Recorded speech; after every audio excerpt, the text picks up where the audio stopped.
We are driving to pick up another meditator en route to Shelburne Falls, Massachusetts for Vipassana, silent 10-day Vipassana meditation. And it's my first time and Jim's second time in a few years. What you said, 4 years, Jim? 5 years? I think. 5 years? And so I'm just checking in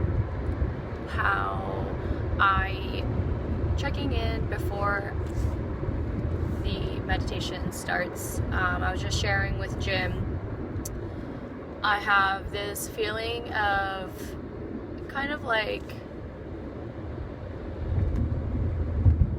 a little anxious, like I may have forgotten something. I am starting to feel a little bit nervous, which I didn't really feel until like today. Day 0 schedule, 2 to 5 registration. 6 p.m. evening meal in the dining room. 7 p.m. student orientation. 8 p.m. the course will begin and noble silence starts. Noble silence means that there will be no communication, verbal, written, or by gesture, between the course participants. However, students are free to speak with the teacher and course managers if needed. That's cool. Yeah, that's super cool. Let's see. You can see how this goes. We did it. We did it. We did. And then maybe like I think it was the 4th day. Yeah. 3rd or 4th day. I was sitting in the hall, meditation hall, and this had never happened. I've never had an experience like this before. It's crazy. But all of a sudden, like, a shift in my perspective on my awareness path shift happened. Yeah. And all of a sudden, like, my head just floated to the top of the ceiling, and my head felt so far from my legs. Wow. And that sustained for 10 minutes. Yeah. 10 minutes like that. It was crazy. And like, with my head that high, Wow. I could perceive my entire body at one time, but like effortlessly. Like, when I took in a breath, it would like rise up from where my body contacted the floor. Mm. And then the energy would just rise. Like, once it started from Yeah. the bottom, once I pulled a breath in, like took a second to start up, and then the end of the breath would like reach the end of the top of my breath, and then the energy would just continue to the top, and then by that time I'd already started exhaling, and then the energy would, and then I had this really strange experience last night too, where I closed my eyes, and it literally felt like my face twisted, like my eyes were one on top of the other. And I couldn't do anything. I mean, I could, like, if I went and focused back, it would go back to normal, but as soon as I like relaxed my focus, my face was like, whoosh, it was like contorted. It felt, yeah, it was really Picasso weird. painting. Like a Picasso painting. Yeah. And the experience was so real. It wasn't like, oh, it feels that way. It was. Well, it is real. It's your, like, I mean, it's your consciousness. It is real. Like these moments that are like, I had these moments that are like kind of trippy in a way. Mm-hmm. They're trippy because our paradigm of what we know to be true is like isn't there. That solid framework that we feel like is so solid isn't there for that momentary. I'm cold. You want to see your clothes? Yeah. When I met him in Taiwan, we started talking, and he told me he did Vipassana, and then I forget who said it first, me or him, but it was like one day where one of us was bitching about something, and he said to me, or I said to him, and I was like, yo, I need you, bitch. And it was just like, it just stuck, and we kept that up. So I'm excited to talk to him soon.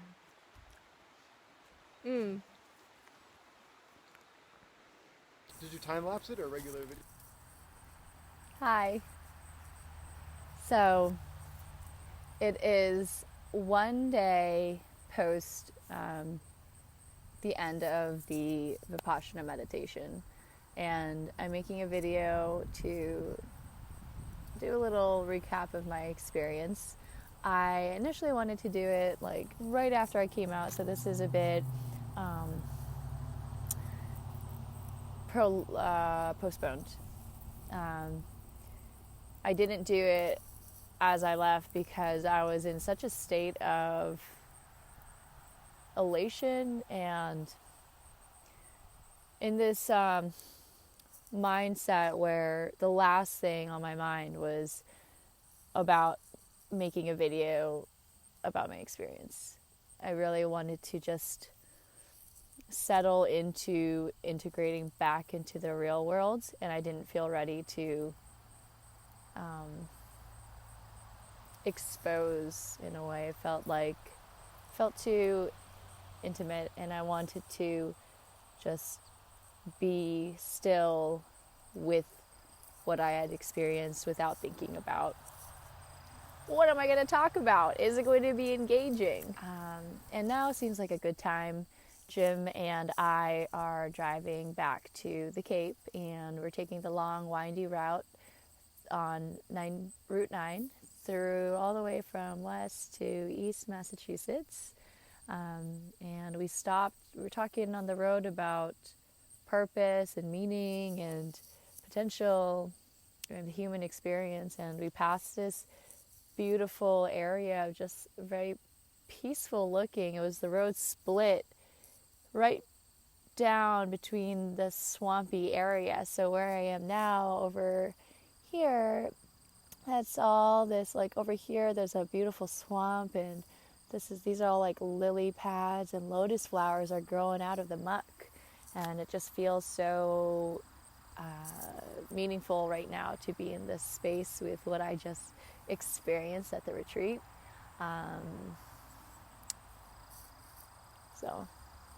And the sun is shining. The retreat was such a unique experience for me, and I'm so grateful that I had the opportunity to experience what I did. It pushed my mind to a level that I had never previously experienced. It was a 10-day silent meditation course, Vipassana style, or in the Vipassana teaching. So for almost 10 hours or more a day, I was sitting in meditation. No talking, no form of stimulation, as in reading or writing materials. It was just meditation, sleep, eat, walk. That was it. And with the silence, I went so deep somewhere previously not accessed before. And that was just such depth. Going into the meditation, I was looking for, I tried to have no expectations, but what I was really struggling with was being centered. Coming out of the meditation, I have a better grasp on observing, not being carried away by my thoughts. What really opened up for me in the meditation, as I sat in silence and perfect posture, the first couple days, my mind would go on this crazy, would just go rapid fire thoughts of like, whoa, that, oh, this, oh, that. And all the thoughts were of issues prevalent now. So things I was struggling with now, things like purpose, insecurities, what am I doing? All of these thoughts, project-related, work-related, in terms of what I'm creating, what's going on, relationship, family, anything that was quite present with me now, I went through super, super deep, almost like a brainstorm. I mean, when you sit with anything for that long of a time with zero distractions, you go really deep.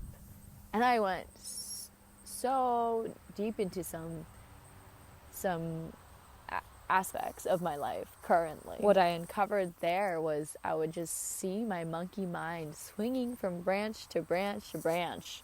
I'm like, whoa, what? And it became so clear to me that I had been living my life like ruled by my mind, like a leash around my neck, like a dog being dragged around everywhere.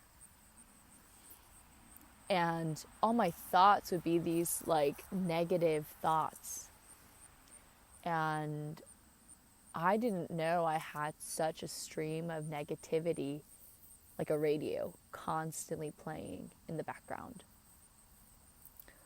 That day, I think it was like day 3, I had this realization of like, what is going on in there?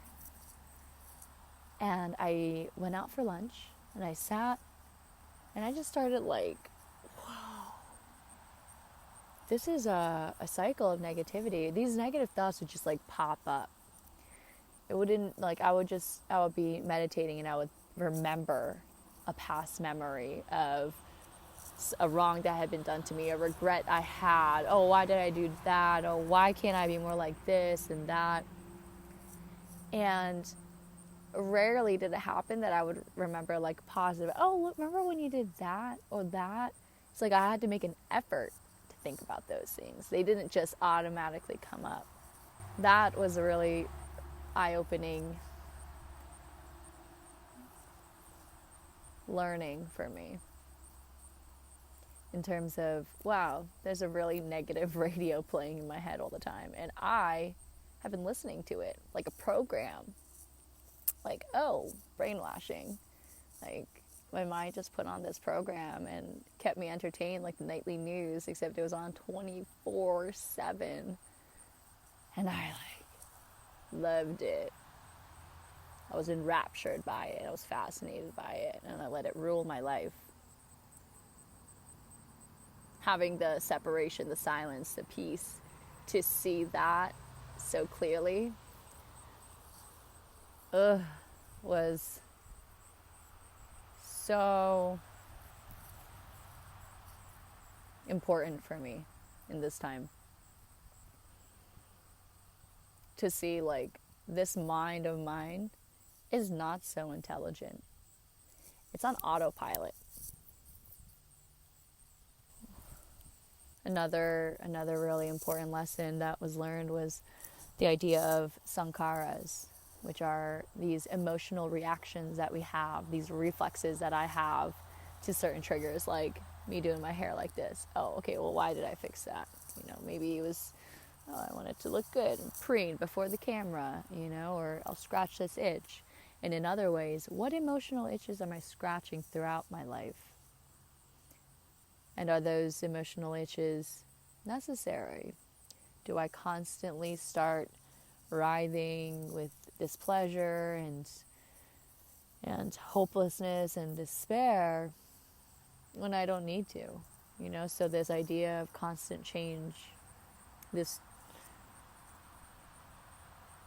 though this discomfort is here today, in 5 minutes, an hour, a day, a year, will it still be here? No. It will change at some point. This ever-changing mass of life, this ever-circulating movement of energy, movement of action, results, and everything is, I don't need to be tied or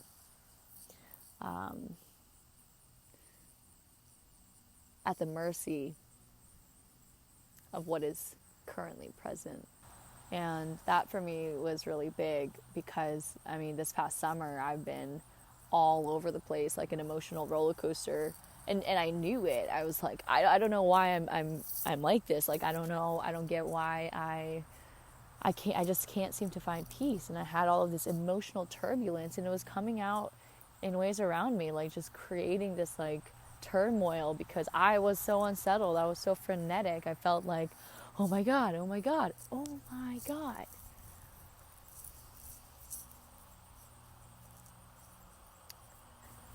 And if I can sit with my discomfort or my pleasure and not be attached to it, what can I really do? I could do anything and everything. Fear, insecurities, doubt. If I'm not ruled by these very instinctual, guttural, emotions, I can go through life flowing.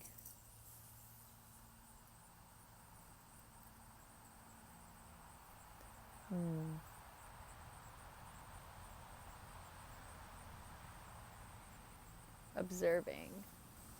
Presence was another big one for me. I felt like having the solitude of just endless hours spent in my pagoda cell, which was this tiny enclosed box of just turn the light off and it's like completely dark, so silent, and just me and my thoughts alone. The first time I was in there, I was in there for 2 hours, and I was like, okay, I'm meditating, and then the thoughts kept coming, the thoughts were ruling me, and I was like, oh, gotta get out of here. Whoa, it was like so much being in that silence, that space.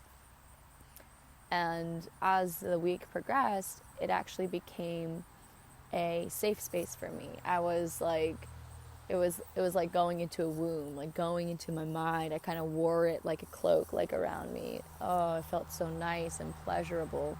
Not pleasurable, but it was welcoming. It was pleasurable, actually. Yeah, I don't know why I revoked that. Yeah, it was pleasure, and that too changes.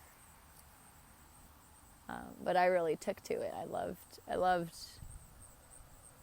The experience was unlike anything. It expanded my awareness of what's possible in this world, and what is available in this world, where my mind can go. I had this flash of being so in the now. Like for a moment when I was sitting outside on the bench and meditating on the concept of anicca, which is this, I think it's Burmese word for constantly changing. I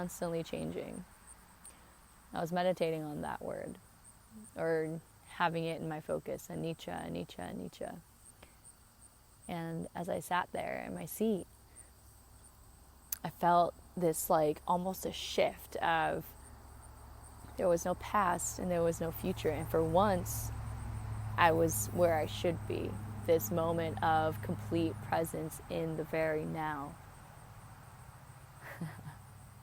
It was like, whoa.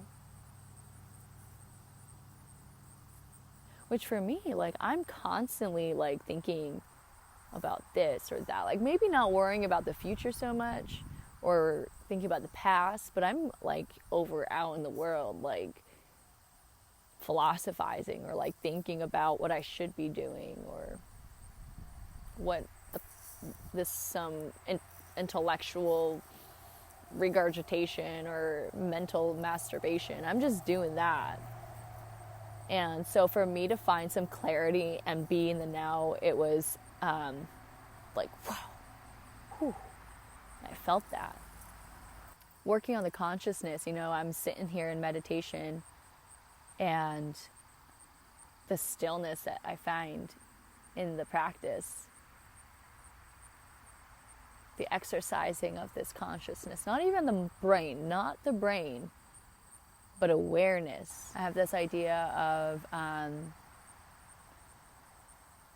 weeding the mental garden, exercising the consciousness, awareness practice, and continuing that throughout my life, focusing on the very now. I thought a lot about what's possible with that. Anyway, that's another topic, so maybe I won't go there. Anyway, so I'm here in this beautiful swampy area, and what I see for me now opening up is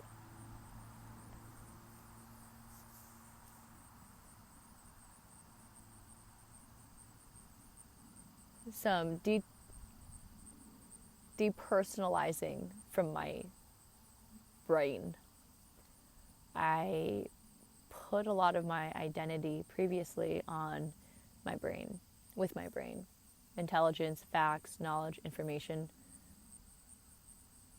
This practice and previous experiences that I've been having over the summer have led me to this understanding and generating of experience through my heart and consciousness.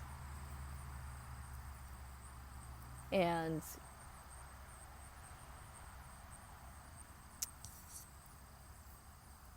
that's a good place to be. And that's where I am. I feel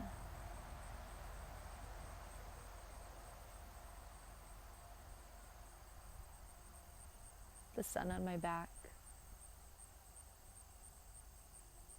the wind on my face, my hair blowing, the pleasant breeze, the sound of bugs chirping.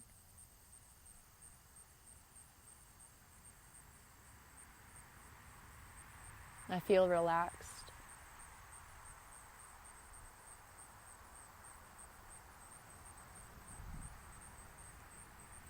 I feel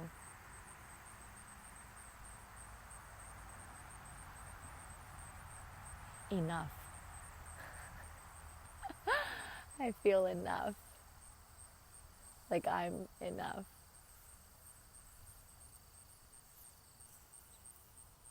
Thanks.